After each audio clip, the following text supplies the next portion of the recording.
आज आईस्क्रीम बनवलं. इतकं अप्रतिम तयार झालं ना, एकदम सॉफ्ट आईस्क्रीम बनवलं. ह्याच्यामध्ये दूध, मिल्क पावडर काहीही नाही घातलं आणि एकदम कमी इन्ग्रीडियंट्समध्ये तयार झालं आणि इतकं सुंदर झालं, की ह्याच्यामध्ये तुम्ही बघू शकता बर्फ बिलकुलही नाही आतमध्ये. एकदम सॉफ्ट असं आईस्क्रीम तयार झालं.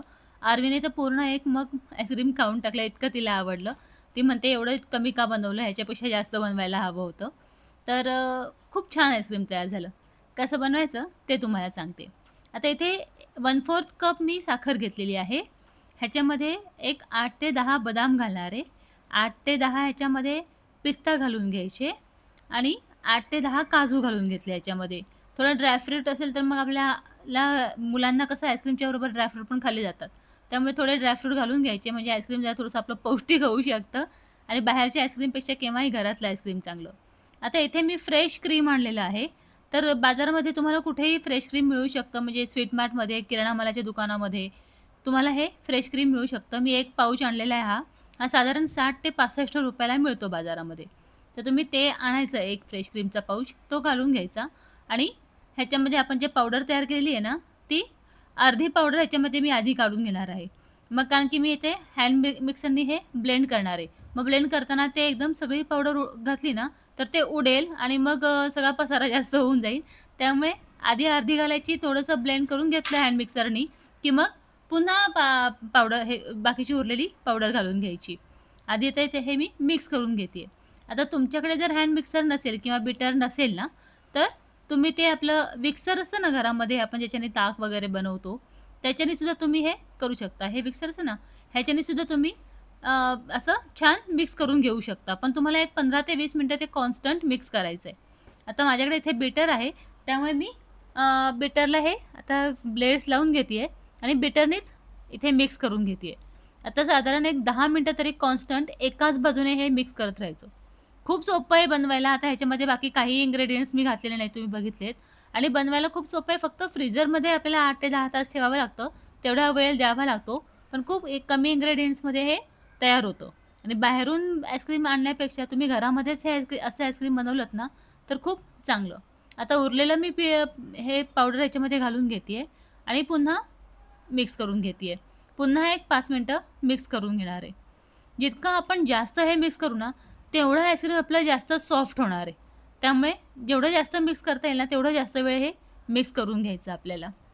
आता ह्याच्यामध्ये मी एक 5 मिनिटं अगोदर केशर भिजत घातलं होतं दुधामध्ये. तर आपण केशरचं दूध ह्याच्यामध्ये घालायचं म्हणजे ह्याच्यामध्ये थोडासा कलर छान येतो. तुम्ही कुठल्याही फ्लेवरचं इथे आईस्क्रीम बनवू शकता. ह्याच्यामध्ये व्हॅनिला एसेन्स टाकलं तर व्हॅनिला आईस्क्रीमही बनवू शकतो किंवा मँगो पल्प टाकलात ना, तर मँगो आईस्क्रीमही बनवू शकतं.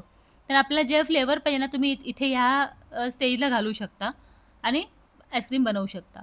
आता मी इथे ह्याच्यामध्ये दूध घालून घेते केशरचं आणि पुन्हा एकदा फिरवून घेते आता साधारण मी पूर्ण सगळं मिळून एक 15 ते 20 मिनिटं हँड ब्लेंडरनी मिक्स केलेलं आहे. आता माझ्याकडे जे कप होते ना, त्या कपमध्येच मी हे घालून घेतलेलं आहे. सगळ्यांकडेच असे कप अवेलेबल असतात. म्हणजे मी वेगळं काही असं आईस्क्रीमसाठी पॉट आणत बसले नाही. ह्याच्यामध्येच केलेलं आहे. तर ह्याच्यात ते गार्निशिंगसाठी काजू, बदाम आणि पिस्ता घातलं आणि थोडंसं केशर घातलं ते छान दिसतं म्हणून. हे गार्निशिंग अशा पद्धतीने करून घ्यायचं. आता काय करायचं फ्रिजमध्ये ठेवण्याच्या अगोदर आहे ना, बटर पेपर घेतला मी. तुमच्याकडे एखादं प्लास्टिक असेल किंवा अजून कुठलं तुमच्याकडे वेगळा पेपर असेल ना प्लास्टिकचा, तर तोही तुम्ही यूज करू शकता. पण असं पॅक करून घ्यायचं आणि रबर बँड ह्याला लावून घ्यायचं. म्हणजे कसं रबराने आहे ना ह्याच्यामध्ये आतमध्ये हवा जात नाही. जर का हवा गेली ना, तर मग ह्याचा बर्फ तयार होईल आतमध्ये आणि बर्फाचे खडे लागतील मग. त्यामुळे आपल्याला जर सॉफ्ट ठेवायचं असेल तर असं पूर्ण व्यवस्थित पॅक करून घ्यायचं. असं माझे असे 2 कप तयार झाले आईस्क्रीम. मग मी दुसऱ्या कपमध्येही हे दूध घालून घेतलं आणि ह्याच्यावरती बदाम, पिस्ता आणि काजू थोडंसं घालून म्हणजे पावडर थोडीशी घालून ह्याच्यावरती थोडंसं केशरही घालून घेतलं आणि मग पुन्हा ह्यालाही बटर पेपर लावून, रबर लावून पॅक करून घेतलं. म्हणजे काय होणार ह्याच्यामध्ये बर्फ होणार नाही आणि ओव्हरनाईट ठेवलं मी इथे. तुम्ही कमीत कमी 7 ते 8 तास तरी तुम्हाला फ्रीझरमध्ये ठेवावं लागेल हे न हलवता. एकदम व्यवस्थित त्याला 10 वेळा हलवायला जायचं नाही. 7 ते 8 तासानंतर डायरेक्ट बाहेर काढायचं. खूप अप्रतिम आईस्क्रीम तयार होतं. तुम्हाला कशी वाटली ही रेसिपी मला कमेंट बॉक्समध्ये नक्की सांगा आणि तुम्ही माझ्या रेसिपीज कुठून बघता आहात, कुठल्या एरियामधून तेही सांगा. मला छान वाटतं तुमच्या कमेंट आल्या की चांगल्या-चांगल्या. आणि चांगल्या चांगल्या रेसिपीज बनवाव्या अशी इच्छाही होते. तर तुम्हाला ही रेसिपी आवडली असेल तर चॅनलला लाईक, शेअर आणि सबस्क्राईब करायला विसरू नका. तुमच्या फ्रेंड्सनाही शेअर करा. खूप छान रेसिपी तयार होते. तुम्हीही एकदा घरी नक्की आवर्जून बनवा. बाहेरून आईस्क्रीम आणण्यापेक्षा नक्कीच घरी हे असं आईस्क्रीम बनवलेलं केव्हाही चांगलं. भेटू पुढच्या रेसिपीमध्ये.